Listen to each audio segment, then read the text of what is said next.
Supramonte, a terrifying kingdom in the imagination of those who live afar, is impenetrable. It is a place where rocks and plants give the impression of being the very beginnings of the earth, and the only water to be found is that which falls from the sky and collects in holes in the rocks or the hollows of trees felled on stormy nights.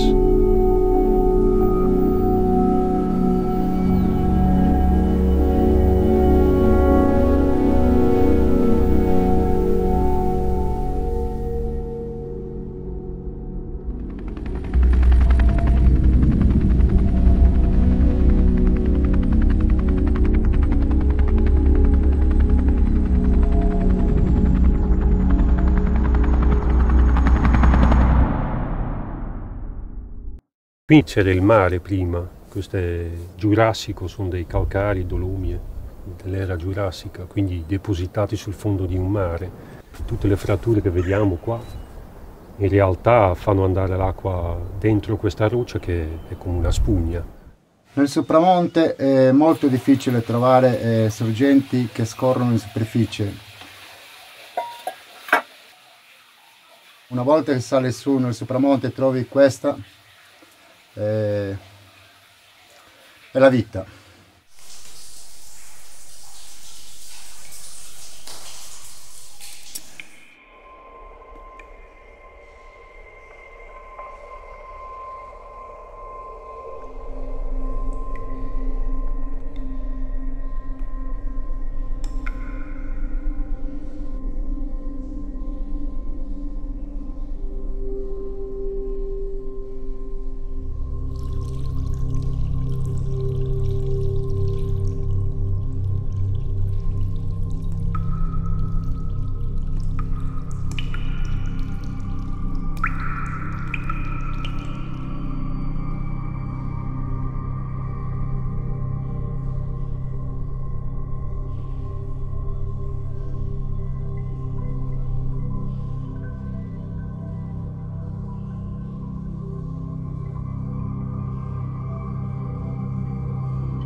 The hospitality of these shepherds, after the first surge of suspicion, is the hospitality of men who discover through intense solitude the existence of man at each new encounter.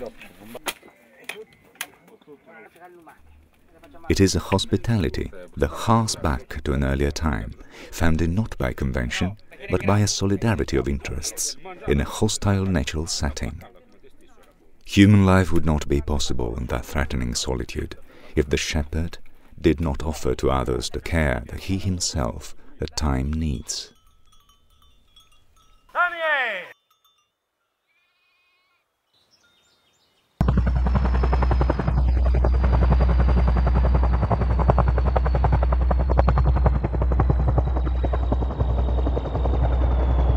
Vedi Isido, no? Qua siamo nel cuore del Supramonte, guarda, una tranquillità.